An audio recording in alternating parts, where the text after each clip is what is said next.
What's up, you guys? Josh here with the GoKaioken channel, and you guys might be completely surprised about what I've done with this Bandit. As you can tell, the chassis is the stock chassis. Long story short, I got really frustrated with the custom chassis that I was working with. It didn't want to steer right. I never did like the steering bell crank from that specific chassis. It was just too hard to get it dialed in correctly. So what I've done is I've converted it back to a stock Bandit, but I've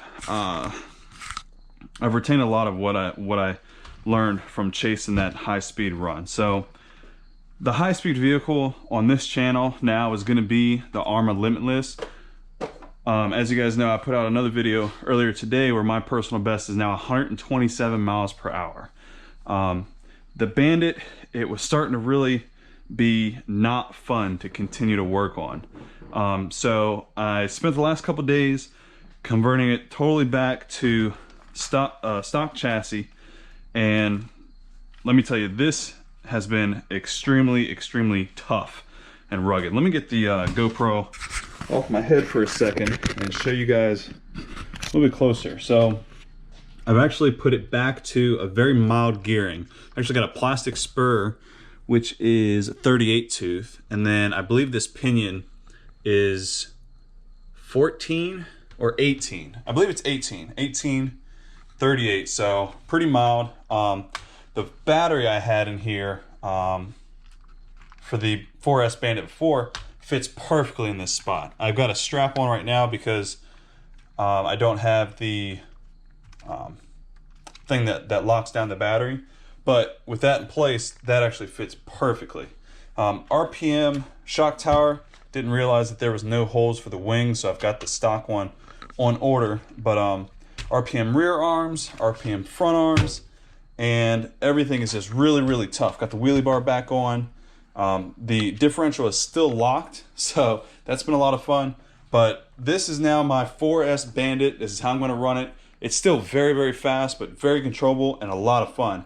I went ahead and bought another body because, as you guys know, I had the other one kind of cut and, you know, different things to try to get it to go faster and faster. So I finished painting it today. I started putting some stickers on, and I'll finish all of that up, but that is going to look great when it's done. I think that you know, the orange to red blend and the dark gray body with the black lines is going to look great next to the x-maxx and the maxx here. So definitely sinister looking. So let me go ahead and turn this back on and just run it for a little bit, you guys. You've just got to see you know, how much fun this is in a more mild setup. I got the this jumper plug right here because this did have, you know, two 3S batteries, but single 4S, you know, you need that jumper plug. So I'm gonna get this camera mounted back on. All right, we'll take this over here, and there's a new trick that I learned with this thing. You guys are gonna love it. All right, remote's on, and we'll get this power back on. Fan might still be on because of me running it a little while ago. So I'm just gonna stick that right there. All right, nope, it's cooled down. This thing runs pretty cool. You know, of course the fan kicks on when needed, but going back to this pin style. Okay, so let's go ahead and run it.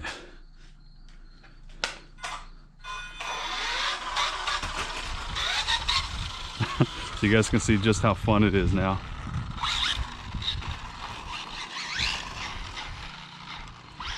And I've really started to learn, you know, how much braking I need to get it to turn around fully. Like, see, when I hit the brakes, it wants to just spin around. And it's just perfect once you learn the car.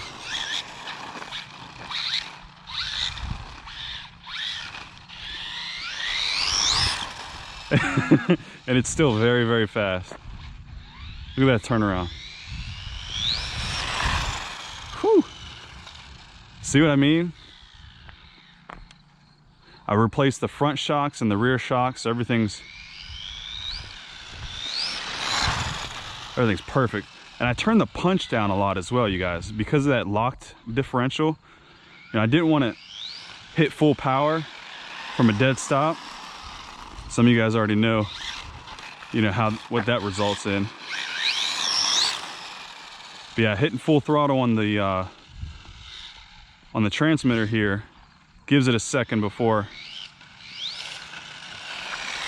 it's actually applied. So this is the trick I was talking about. Okay, got to turn the power down a little bit in order to do that trick. So we'll do that here.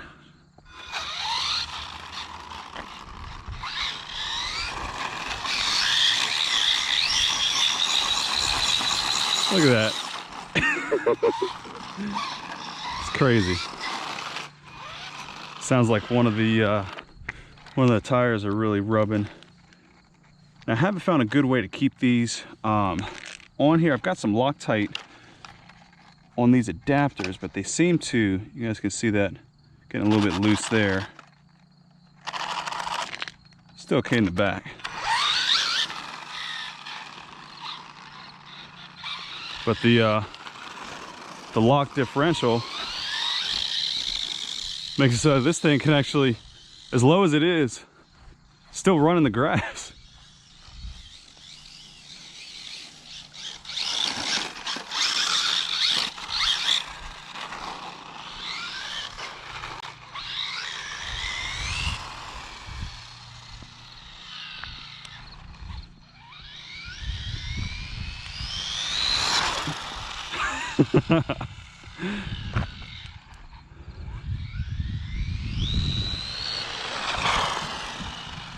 Awesome, totally awesome. I think the battery is starting to lose some power. It's going to shut down any second. Oh wait, no, that's right. I was like, it's kind of slow now. I forgot to turn the throttle back up. There we go. All right, one more pass here.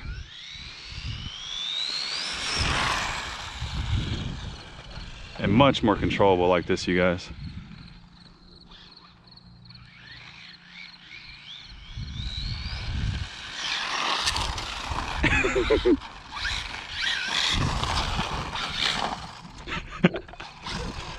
Just awesome. All right, so that's how I'm running the Bandit from now on. It's a lot of fun still. I'm really liking it. Now, if you guys want me to go into full detail, you know, as far as, look, the ESC fan's not even on after running it that bit that you guys just saw. But if you guys want to know, you know, full build list to get your Bandit set up like this, since I'm back to, you know, the stock chassis, just let me know. I'll do a completely separate video on that. All right, until next time, you guys take care.